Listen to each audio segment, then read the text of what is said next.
लो दोस्तों, आज हम आपको बताने वाले हैं कि अगर आपका ईस्टमैन चार्जर डेड पड़ा हुआ है तो उसे रिपेयर कैसे करना है। जेट T3 जो जीनर 18 वोल्ट का लगा है, अगर इस पे कम वोल्टेज बन रहा है तो उसे सही कैसे करना है। 6805 आईसी पर प्रॉपर वोल्टेज कहाँ से आता है, कैसे बनता है, सब कुछ मैं आपको बताने वाला हूँ, ठीक। क्योंकि जब तक 6805 के 8 नंबर पिन पर वीसीसी वोल्टेज नहीं बनेगा तब तक ये चार्जर बिल्कुल ही ऑन नहीं होगा, ठीक दोस्तों। तो टोटल वीडियो को कंप्लीट वॉच कीजिएगा। मैं आपको टोटल डिटेल देने वाला हूं कि हम लोगों का चार्जर ऑन कैसे होता है। ये समझिए कि हम लोगों का चार्जर कैसे चालू होता है, मैं आपको टोटल डिटेल देने वाला हूं, ठीक। तो इसको जो हम लोग वीडियो बना रहे हैं इसको हम लोग बोलते हैं किक स्टार्ट। किक स्टार्ट क्या होता है कि एक बार जैसे हम लोग का गाड़ी में होता है सेल्फ स्टार्ट, चालू करने के बाद चलने लगता है, उसी हिसाब से हम लोगों के ईस्टमैन चार्जर में, माइक्रोटेक चार्जर में किक स्टार्ट होता है, ठीक। ये एक चैप्टर है आपका किक स्टार्ट का, ठीक। तो सबसे पहले ध्यान दीजिए, हम लोगों का जो एमटी लगा हुआ है, एमटी में हम लोगों का, एमटी को हम लोग बोलते हैं मेन ट्रांसफार्मर, ठीक। एमटी में देखोगे प्राइमरी साइड और सेकेंडरी साइड। एमटी में हम लोगों का ये हो गया प्राइमरी साइड और ये हो गया हम लोगों का सेकेंडरी साइड, ठीक। तो प्राइमरी साइड में देखोगे एक अलग से बाइंडिंग किया गया है, ठीक। यहाँ पर ध्यान से देख लीजिए, ये रहा वो बाइंडिंग, ठीक। और सेकेंडरी तरफ भी आपको देखने को एक अलग से वाइंडिंग मिलेगा, ये वाइंडिंग है, ठीक। तो ये आपको गया प्राइमरी साइड का, सेकेंडरी साइड का, ठीक। अभी ये काम कैसे कर रहा है, चार्जर ऑन कैसे होता है, क्या कुछ होता है, मैं सब कुछ आपको बताने वाला हूँ, ठीक। तो सबसे पहले हम किसी भी चार्जर को, जैसे हम लोगों का इंस्ट्रूमेंट चार्जर आ गया, इसमें हम लोग एसी वोल्टेज इन किए, ठीक। तो हम लोगों का फ्यूज एमओवी से होके डायरेक्ट आता है हम लोगों का ब्रिज रेक्टिफायर में। ब्रिज रेक्टिफायर से हम लोगों का क्या होता है, एसी वोल्टेज डीसी में कन्वर्ट होता है। फिर देखोगे आप, डीसी में कन्वर्ट होने के बाद यहाँ हम लोगों का प्लस, हम लोगों का जो इस ब्रिज रेक्टिफायर से प्लस वोल्टेज मतलब पॉजिटिव वोल्टेज होता है, वो देखोगे R24 25 26 तीन रेजिस्टेंस लगाए गए हैं, ठीक। ये रहे वो रेजिस्टेंस, ध्यान से देख लीजिए, R24 25 26। मैं आपको दिखा रहा हूँ, यहाँ पर देख लीजिए R24 26, ये रहा R25, ठीक। ये तीन रेजिस्टेंस लगाकर एम्पियर को कंट्रोल किया जा रहा है, ठीक। तो यहां से तो हम लोगों का पॉजिटिव हो गया अभी यहां तक, ठीक। अभी नेगेटिव कैसे मिल रहा है ये हम आपको बता रहे हैं कि यहां से देखोगे हम लोगों का जो है, यहाँ माइनस साइड से हम लोगों का ब्रिज रेक्टिफायर के माइनस से ही हम लोगों का जो है वो जा रहा है डायरेक्ट, यहाँ पर ध्यान से देखिएगा, माइनस नेगेटिव हम लोगों का जो है ये जा रहा है एमटी पे, ठीक दोस्तों। नेगेटिव हम लोगों का एमटी पे जाता है। एमटी से क्या हो रहा है कि हम लोगों का, यहाँ पर ध्यान से देखिए, एमटी से हम लोगों का क्या होता है, R27 R31 दो रेजिस्टेंस लगे हैं। ये ध्यान से देखिए, R27 R31, ठीक। ये देखिए एमटी के ही वाइंडिंग से देख सकते हो, ये रेजिस्टेंस लगे हुए R27 R31, ठीक।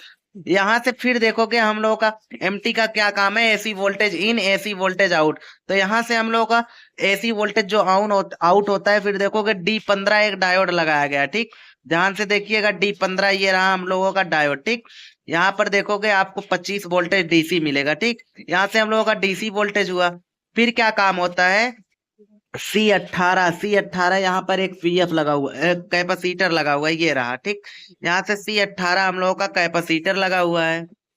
C18 पर हम लोगों का क्या हो रहा है, C18 जो कैपेसिटर लगा हुआ है ना, इसका काम है, कैपेसिटर चाहे वो पोलराइज हो, नॉन पोलराइज हो, कोई भी कैपेसिटर हो, उसका काम है वोल्टेज को शुद्ध करना, वोल्टेज को प्योर करना, ठीक।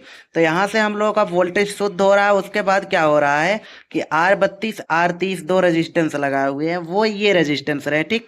R32 R30 ये दो रेजिस्टेंस लगे हुए हैं, यहाँ पर ध्यान से देख सकते हो, एमटी से ही लगा हुआ है, ठीक। R32 R27। यहाँ से फिर क्या हो रहा है, हम लोगों का ZD3 जीनर लगा हुआ है और ग्राउंड किया गया है, ये देख लीजिए, ठीक। यहाँ पर ध्यान से देखिए, ZD3 लोकेशन नंबर ZD3 पर 18 वोल्ट का जीनर लगा हुआ, ग्राउंड किया गया है, ठीक। तो यहाँ से क्या होता है, हम लोगों का 18 वोल्ट में फिक्स हो गया, ठीक। उसके बाद क्या हो रहा है कि R30 हम लोगों का जो लगा हुआ है, यहाँ पर देख सकते हो R30 ये रहा, ठीक। ये आप देखोगे कि ये हम लोगों का जो ट्रिपल मतलब टू डबल टू का जो ट्रांजिस्टर लगा हुआ है NPN Q7 लोकेशन पर, इसके बेस पिन पर R30 जा रहा है और R32 हम लोगों का जो 18 वोल्ट का जीनर है उससे हम लोगों का होके जा रहा है कलेक्टर पिन पे, ठीक। फिर इमीटर से हम लोगों का वोल्टेज जो आउट हो रहा है वो जा रहा है हम लोगों के स्विच पे। यहाँ स्विच पर 18 वोल्ट बन रहा है, ठीक। यहाँ स्विच पर जैसे हम लोगों का 18 वोल्ट बन गया, उसके बाद जब स्विच को ऑन करेंगे तो यहाँ से हम लोगों का सप्लाई इसमें आएगा फिर दोनों स्विच में आने के बाद दूसरा हम लोगों का जो स्विच है ये वाला, ये आप ध्यान दोगे कि हम लोगों का 6805 आईसी के 8 नंबर पिन पर आ रहा है। ठीक, 6805 के 8 नंबर पिन पर आ रहा है। स्विच ऑन करने के बाद वही हम लोगों का वोल्टेज जो यहाँ पर है, ये वोल्टेज हम लोगों का 6805 आईसी पर आता है। तो ऐसे क्या होता है, 6805 आईसी पर आने के बाद वोल्टेज 1 नंबर से ग्राउंड हो गया, 8 नंबर से वीसीसी मिल गया।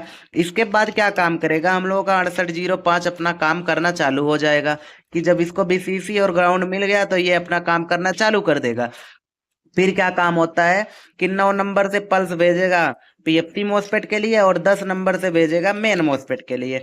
फिर हम लोगों का मेन मोसफेट स्विच करता है। मेन मोसफेट स्विच करने के बाद हम लोगों का यहाँ पर जो है ये देखोगे एमटी हम लोगों का जो है ये स्विचिंग करना स्टार्ट कर देता है और प्रॉपर तरीके से वर्क करने लगता है। ठीक, उसके बाद क्या होता है, जब ये स्विचिंग करने लगेगा प्रॉपर ऑन हो जाएगा, फिर देखोगे जो इसके आउटपुट साइड में ये 2 वाइंडिंग किए गए हैं, ये अलग से जो एक वाइंडिंग किया गया है ये क्या काम कर रहा है इसको भी मैं आपको बता देता हूँ। ठीक, तो यहाँ से ध्यान दीजिएगा, ये रहा जो वाइंडिंग देखोगे लास्ट में। फिर देखोगे वही वाइंडिंग से आप देखोगे 2 डायोड लगा हुआ है, SS16 हाई फ्रीक्वेंसी का डायोड लगा हुआ है, ये वाला D13 और D9, ये 2 डायोड लगाया हुआ है। यहाँ से क्या हो रहा है कि हम लोगों का वोल्टेज डीसी हो रहा है। ठीक, वोल्टेज डीसी होने के बाद हम लोगों का जा कहाँ पे रहा, इंडक्टर कॉइल में, ये रहा इंडक्टर कॉइल।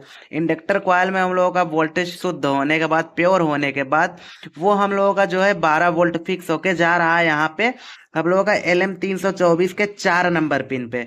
LM324 के 4 नंबर पिन पर वो वोल्टेज जा रहा है और वही वोल्टेज हम लोगों के 78.5 पर वोल्टेज हम लोगों का जा रहा है 7805 के इनपुट पिन पर।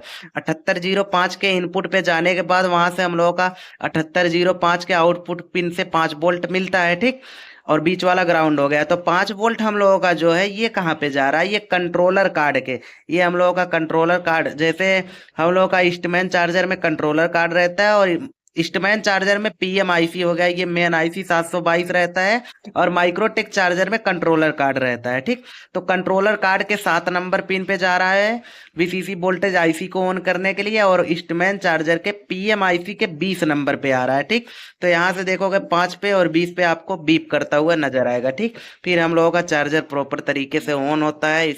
इसी तरीके से हम लोगों का ये जो चार्जर है प्रॉपर वर्क करता है। ठीक, तो नेक्स्ट वीडियो किस टॉपिक पर चाहिए जरूर बताइए, ये सबसे ज्यादा फॉल्ट मारने वाला चीज है।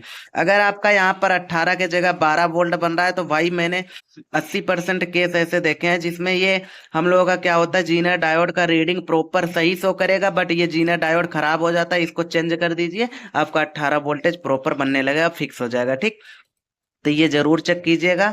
उसके बाद R24 25 26, ये जो R24 25 26 है इसको भी आप लोग चेंज कर दीजिएगा। ठीक, अगर प्रॉपर तरीके से ऑन नहीं हो पा रहा है या चार्जर ऑन नहीं हो रहा है। ठीक, इतना सब कुछ कर लीजिएगा। बाकी नेक्स्ट टॉपिक पर कौन सा वीडियो चाहिए आप लोग बताइएगा। मिलते हैं नेक्स्ट वीडियो में। थैंक यू, धन्यवाद।